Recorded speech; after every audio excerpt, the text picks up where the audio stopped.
Kamu tahu kan, lemakmu akan gampang numpuk kalau kamu banyak mengonsumsi makanan berminyak. Jenis makanan ini banyak mengandung kalori kosong dan tinggi gula. Makanya, kamu perlu mengasup makanan yang sesuai biar perutmu tetap kenyang dan lemakmu segera terbakar. Kalau sudah begini, kamu nggak perlu khawatir lagi saat menikmati cheat meal sambil ngemil popcorn. Emangnya bisa gitu? Bisa dong. Kita bahas satu-satu yuk. Paprika ukuran sedang mengandung sekitar 30 kalori. Dan kamu bisa menyulapnya menjadi lezat plus sehat. Belah paprika jadi 2, masukkan daging cincang dan kuskus, kemudian masukin ke dalam oven. Coba juga resep ini. Iris paprika tipis-tipis, kemudian tumis sampai matang. Kandungan protein pada telur terbilang tinggi dan senyawa ini bisa sangat mengenyangkan. Kamu pasti nggak akan kuat tuh kalau harus memakannya sampai banyak. Protein pencerna bisa mengaktifkan metabolisme kita berkat efek termis makanan. Dengan mengamati efek ini, kita bisa tahu jumlah energi yang diperlukan untuk menyerap, mencerna, dan memproses makanan yang kita konsumsi.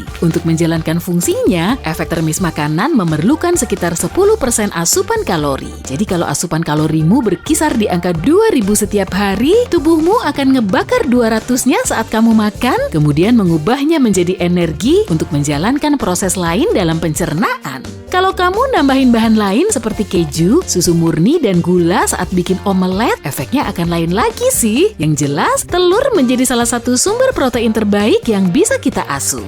Selanjutnya ada salmon. Sebisa mungkin pilih salmon liar aja ya, jangan yang ternak. Salmon ternak punya tumpukan lemak dan kalori yang lebih banyak, omega 6-nya juga tinggi, dan kebanyakan orang telah mengonsumsinya terlalu banyak. Tapi gimana ngebedainnya ya? Gini caranya. Deketin keduanya dan amati baik-baik. Salmon ternak punya garis putih yang lebih tebal karena menumpuk banyak lemak. Dan umumnya salmon bisa sangat mengenyangkan dan tinggi protein.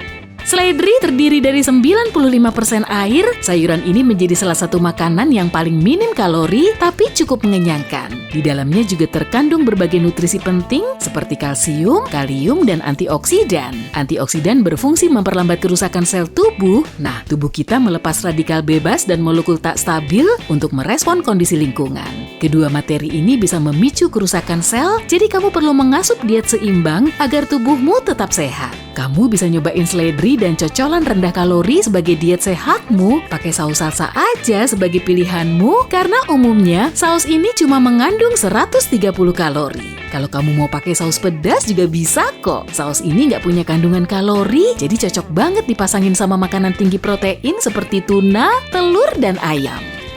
Kamu mau nyoba makanan lain aja? Ya udah, seledri dan cabai juga bisa banget. Cabai mengandung bahan aktif kapsaisin yang bikin sambalmu terasa pedas. Bahan ini bisa mempercepat metabolisme dan membakar banyak kalori dalam waktu singkat. Sayuran yang satu ini juga termasuk rendah kalori karena sebagian besarnya terdiri dari air. Secangkir bayam cuma mengandung 7 kalori dan sebagian besar kalori ini berasal dari serat tak larut. Jadi saat mengonsumsi bayam, kamu bisa lebih kenyang tanpa perlu mengasup kalori berlebih. Di dalamnya juga terkandung nutrisi penting seperti kalium, magnesium, dan vitamin. Selain gampang diolah karena cepat matang, bayam juga bisa dimakan dalam keadaan mentah, dibikin smoothie juga bisa. Dua sayuran hijau ini bisa membantumu menjaga berat badan ideal, makanya kamu juga perlu mengonsumsi brokoli dan kale. Brokoli punya banyak serat dan bisa membantumu tetap kenyang dalam waktu lama. Kamu bisa mengukusnya dulu atau langsung memakannya dengan hidangan pendamping lezat. Tiap satu cangkir brokoli mengandung 31 kalori, sedangkan kale 33 kalori. Manusia diperkirakan telah makan kale sejak 3000 tahun yang lalu. Catatan dari zaman Romawi awal juga nyebutin soal tanaman berdaun hijau yang kemungkinan besar termasuk kale. Sayuran ini kaya akan vitamin A, C, dan K, tapi cuma tumbuh subur di tempat dingin saat musim dingin dan musim gugur. Jadi sebaiknya simpan kalemu di tempat yang sejuk ya. Nah, kalau kamu suka makan kale dalam kondisi mentah, bikin smoothie kale aja. Dan sebagai alternatif, kamu bisa memanggangnya dengan olesan minyak zaitun. Kamu penyuka kembang kol nggak nih? Kandungan kalorinya termasuk rendah loh, cuma sekitar 27 per cangkir. Jadi, sayuran ini juga bisa jadi alternatif dietmu. Oh, kamu kurang suka dengan sayuran mentah ya? Tenang aja, kamu masih bisa mengukusnya kok. Tambahin sedikit bumbu dan parutan kulit lemon ya, biar rasanya lebih nikmat. Kamu pengennya dipanggang aja? Bisa banget. Kembang kol sangat cocok dijadikan sebagai alternatif hidangan pendamping bersama makanan tinggi karbo seperti seperti nasi dan kentang. Iris kembang kol kecil-kecil, lalu panasin di atas wajan. Atau rebus bentar, kemudian tumbuk sampai agak halus. Kamu bisa nambahin sedikit mentega ke makanan rendah kalori seperti ini, biar kamu tetap bisa menikmati cheat mealmu. Nah, kalau kamu mau bikin pizza rendah karbo, jangan lupa tambahin sayuran ini ya. Rasanya beneran enak loh. Mau nambahin hidangan sup ke dalam dietmu? Kenapa enggak? Sup mengandung sekitar 90% air dan sisanya tergantung jenis sayuran yang kamu pilih. Kamu bisa bikin sup dari sayuran bernutrisi dan makanan tinggi protein seperti ayam atau ikan, daging, jamur, dan tomat. Sup kental akan membuatmu lebih kenyang dan dengan begini kamu akan mengurangi porsi makanan yang lumayan berat ini. Zucchini juga bisa menjadi alternatif dietmu. Sayuran ini termasuk rendah kalori dan bisa diolah dalam berbagai cara. Bisa dibikin jadi pasta, mie zucchini, zucchini panggang, dan masih banyak lagi. Makanan ini juga bisa menggantikan pasta, apalagi kalau bentuknya spiral tipis-tipis. Kelihatan mirip banget kayak pasta. Zucchini yang lebih berasa biasanya berukuran kecil sampai sedang. Kebanyakan orang memang menganggapnya sebagai sayuran, tapi zucchini berasal dari biji yang tumbuh dari bunga. Jadi sebetulnya zucchini termasuk buah. Alpukat adalah makanan yang banyak mengandung nutrisi dan bisa ditambahin ke berbagai hidangan. Buah ini punya segudang lemak baik karena hampir 80% kalorinya berasal dari lemak. Tapi udah jelas kan ya kalau alpukat ini buah-buahan bukan sayuran? Saat matang, kulit buahnya semakin gelap dan kalau kamu mau bikin alpukatmu cepat matang, masukin aja ke kantong kertas dengan pisang matang. Gas etilen yang dihasilkan oleh pisang akan bikin buah ini lebih cepat matang. Setelah siap dimakan, kamu bisa nambahin belahan alpukat dengan saus salsa atau taburi irisannya dengan garam laut. Dada ayam termasuk sumber protein paling rendah lemak yang bisa kamu konsumsi sebagai diet loh. Ayam sangat cocok dikombinasikan dengan berbagai sayuran tadi sebagai makanan rendah kalori, jadi bisa membantu memulihkan otot dan menyuplai protein.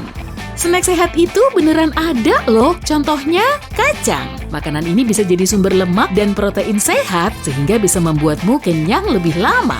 Mending ngemil segenggam kacang pistachio, almond, hazelnut, atau kacang macadamia kan? Daripada terus-terusan makan keripik, kentang goreng, dan junk food lain. Biar lebih awet, beli yang masih berkulit aja. Kalau kamu pengen makan snack bernutrisi yang beda dari biasanya, coba aja buah anggur beku. 1 cup aja udah bisa meredakan hasratmu untuk makan yang manis-manis, kadar kalorinya juga rendah. Kalau kamu kurang menyukai anggur, ganti aja dengan pisang beku. Nonton TV sambil ngemil popcorn? It's my dream, not her. My dream, mas. Dan ternyata popcorn juga masuk dalam daftar makanan rendah kalori. Tapi jangan banyak-banyak ya. Kalau kebanyakan, tubuhmu malah akan semakin berlemak, apalagi kalau popcornmu banyak mengandung mentega. Tapi kalau kamu bikin sendiri di rumah tanpa nambahin banyak minyak dan mentega, semua aman kok. Popcorn juga banyak mengandung serat, jadi kamu akan kesulitan mengonsumsinya. Dan pastinya, kebanyakan orang malah milih keripik kentang daripada snack yang lebih sehat seperti popcorn. 1 kemasan yogurt Yunani atau jenis lain yang rendah lemak juga bisa jadi alternatifmu. Makanan ini bisa langsung dikonsumsi atau dipadukan dengan buah, biji rami, atau granola rendah lemak. Semangka punya lebih dari 90% air. Makanan yang banyak mengandung air biasanya rendah kalori dan cukup mengenyangkan, jadi konsumsimu pasti akan terbatas. Kandungan kalori pada secangkir semangka maksimal sebanyak 50 kalori. Buah ini juga ampuh untuk melepas dahaga.